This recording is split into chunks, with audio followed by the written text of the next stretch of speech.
Selamat malam, salam sejahtera bagi kita semua. Perkenalkan, nama saya Samhari, kelas MJ 202, dosen pengampau Bapak Wahyu Purbo Santoso, SE, M.M, CPM, CPOD. Mata kuliah Pasar Lembaga Keuangan.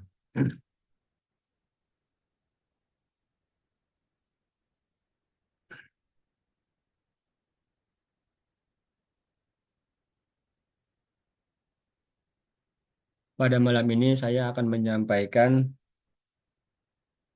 presentasi yang telah saya buat.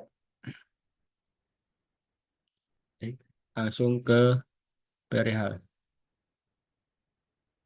OJK dukung peningkatan peran sektor jasa keuangan selama 2022 dan perkuat daya tahan serta integritas pada 2023. Sta- Stabilitas sektor jasa keuangan tetap terjaga dan kinerja intermediasi lembaga jasa keuangan dalam kurung LJK konsisten tumbuh meningkat sehingga dapat mempertahankan mom- momentum peningkatan kinerja perekonomian nasional di tengah tingginya ketidakpastian global. Kondisi pasar modal di Indonesia. Di tahun 2022, jumlah investor pasar modal telah mencapai 10,3 juta investor yang merupakan milestone baru bagi industri pasar modal.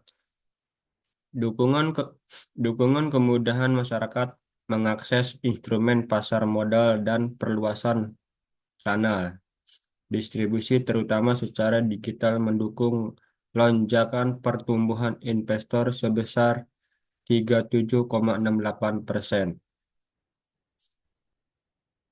Emitmen baru tercatat sebanyak 71 emitmen yang merupakan rekor tertinggi jumlah emitmen baru.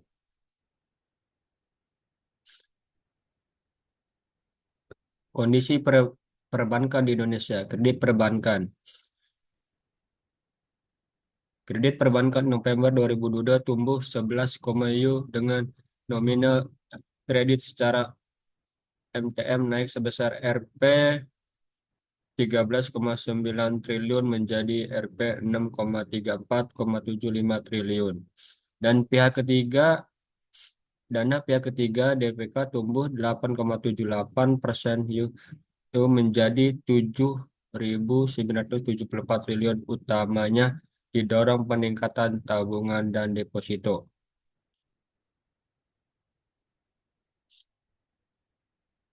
Rasio kinerja. Kredit restrukturisasi COVID-19 mengalami perkembangan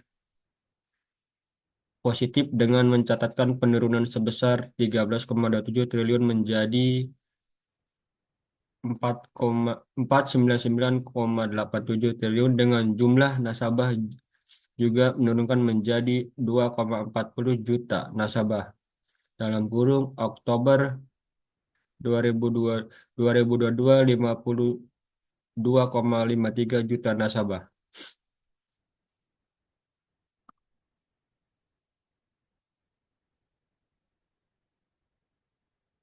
Inilah gambarannya.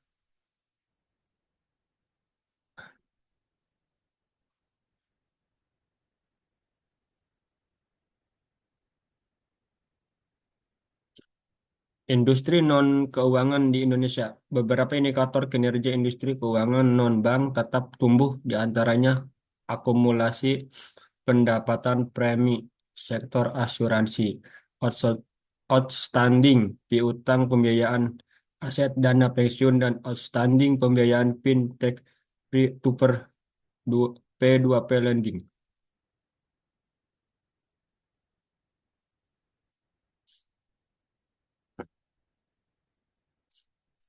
Permodalan di sektor IKNB terjaga dengan risk waste capital emisi asuransi masih berada di atas threshold dan gearing rasio perusahaan pembiayaan tercatat jauh di bawah batas maksimum. Ini nih gambar persentasenya.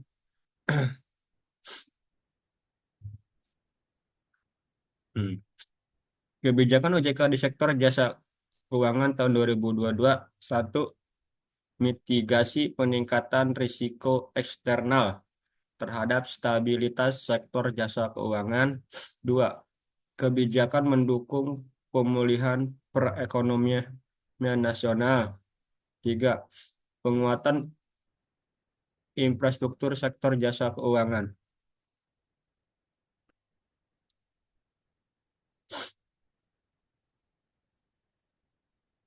Lima, peningkatan literasi dan inklusi keuangan serta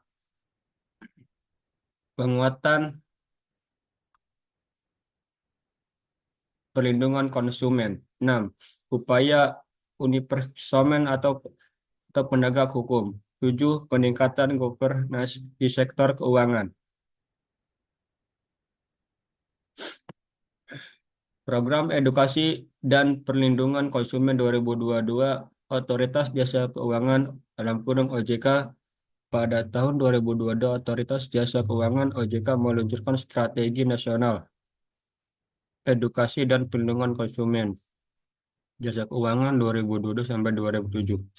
Strategi ini bertujuan untuk meningkatkan literasi keuangan dan perlindungan konsumen di sektor jasa keuangan. Program Edukasi dan Perlindungan Konsumen 2022, penguatan edukasi dan literasi keuangan, antara lain penyampaian edukasi secara masif. OJK melakukan edukasi secara luas melalui berbagai kanal, seperti media sosial, website, seminar, dan workshop. Pengembangan materi edukasi yang menarik dan mudah dipahami. OJK membuat materi edukasi yang sesuai dengan target audiensi seperti anak-anak, remaja, dan orang dewasa. Juga pemanfaatan teknologi digital. OJK memanfaatkan platform digital untuk menjangkau lebih banyak masyarakat, seperti melalui aplikasi edukasi dan website website interaktif. Perlindungan konsumen, antara lain peningkatan pengawasan terhadap pelaku jasa keuangan. OJK melakukan pengawasan secara ketat terhadap pelaku jasa keuangan untuk memastikan mereka mematuhi peraturan dan melindungi konsumen. Dua, pengembangan mekanisme penyelesaian sengketa konsumen. OJK menyediakan platform untuk membantu konsumen menyelesaikan sengketa dengan pelaku jasa keuangan. Tiga, pemberian bantuan hukum bagi konsumen. OJK memberikan bantuan hukum bagi konsumen yang dirugikan oleh pelaku jasa keuangan. Beberapa program edukasi dan perlindungan konsumen yang dilaksanakan pada tahun 2022.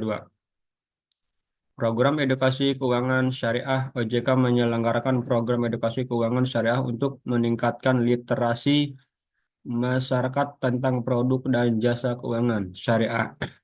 Program edukasi bagi generasi muda. OJK menyelenggarakan program edukasi keuangan bagi generasi muda seperti melalui kegiatan di sekolah dan kampus. Program edukasi bagi pelaku usaha mikro, kecil, dan menengah. OJK menyelenggarakan program edukasi keuangan bagi UMKM untuk membantu mereka mengelola keuangan dan mengakses produk jasa keuangan. Hal yang dicapai dari program edukasi dan perlindungan konsumen 2022, meningkatkan literasi keuangan masyarakat. Data OJK menunjukkan bahwa tingkat literasi keuangan masyarakat Indonesia terus meningkat. Aduh. Selanjutnya, menurunnya jumlah keluhan konsumen terhadap pelaku jasa keuangan menunjukkan tren penurunan. Selanjutnya, meningkatnya kepercayaan masyarakat terhadap sektor jasa keuangan. Kepercayaan masyarakat terhadap sektor jasa keuangan semakin meningkat.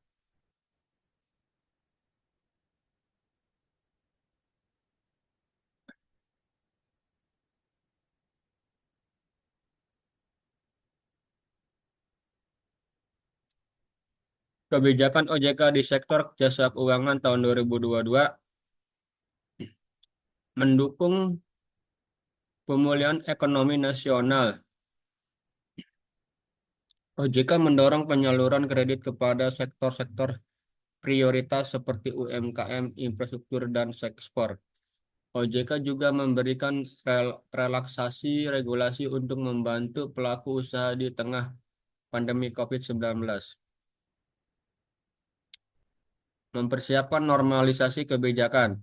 OJK mulai mempersiapkan sektor jasa keuangan untuk menghadapi normalisasi kebijakan moneter global. Hal ini dilakukan dengan memperkuat ketahanan dan stabilitas sektor jasa keuangan, memperkuat intermediasi pasar keuangan. OJK mendorong pengembangan produk dan jasa keuangan yang inovatif dan inklusif. OJK juga meningkatkan efisiensi pasar keuangan melalui digitalisasi. Terus memperkuat edukasi dan perlindungan konsumen. OJK meningkatkan literasi keuangan masyarakat melalui berbagai program edukasi. OJK juga memperkuat pengawasan dan penegakan hukum untuk melindungi konsumen. Mendorong transisi menuju ekonomi hijau. OJK mendorong pengembangan produk dan jasa keuangan yang berkelanjutan. OJK juga mendukung penerapan prinsip-prinsip tata kelola perusahaan yang baik yang berkelanjutan. OJK juga mengeluarkan beberapa kebijakan lain di tahun 2022. Antara lain,